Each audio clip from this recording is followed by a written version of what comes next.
The level of destruction was enormous. It was impossible to tell that there had been an Airbus 8310 aircraft there. Even the engines were unrecognizable. At 8:19 p.m., TWA Flight 800 took off. Without warning, a powerful explosion tore the fuselage apart. Debris from the aircraft littered the water nearly 75 miles east of Manhattan.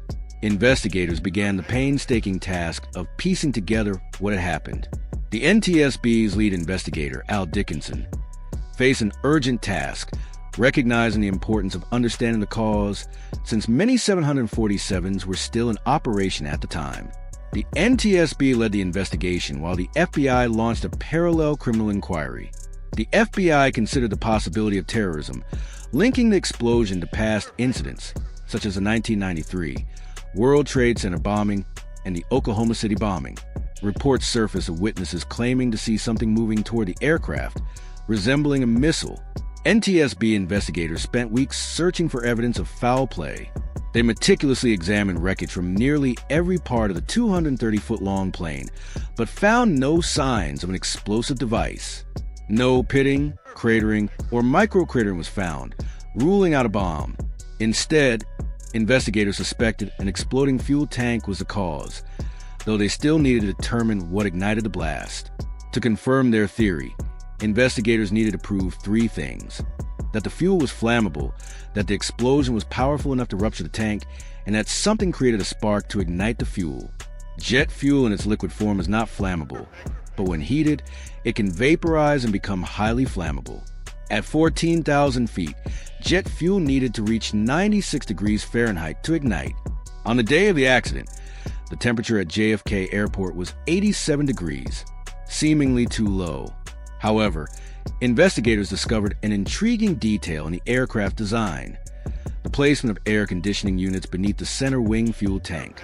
These units generated significant heat while cooling the cabin. Investigators conducted a flight test replicating the accident conditions, using the same type of aircraft, the same fuel load, and the same air conditioning units. The temperature readings were alarming.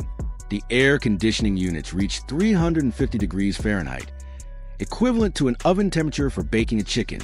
The fuel tank temperature hit 127 degrees, surpassing the flash point by 30 degrees. This confirmed that the fuel inside TWA 800's tank had indeed become flammable.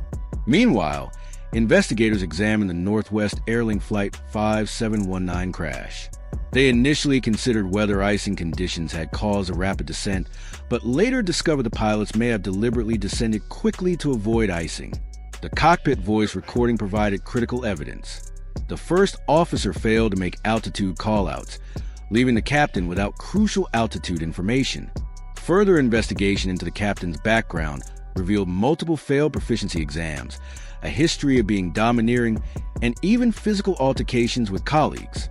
His morale had suffered due to a company policy requiring pilots to reside at small outstations, and he was known to deliberately create rough flights to inconvenience passengers. Another investigation focused on Comair Flight 3272, which crashed during approach to Detroit Metropolitan Airport.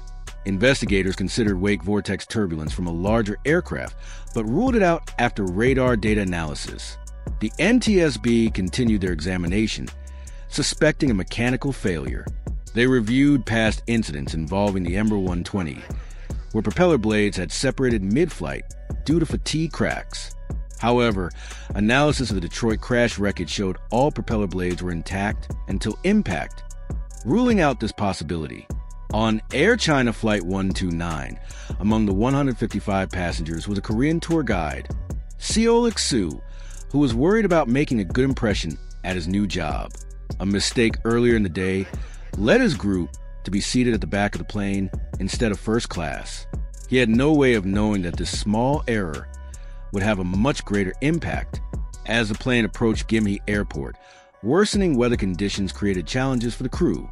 The aircraft began its descent as rain and fog reduced visibility, creating a precarious situation for everyone on board.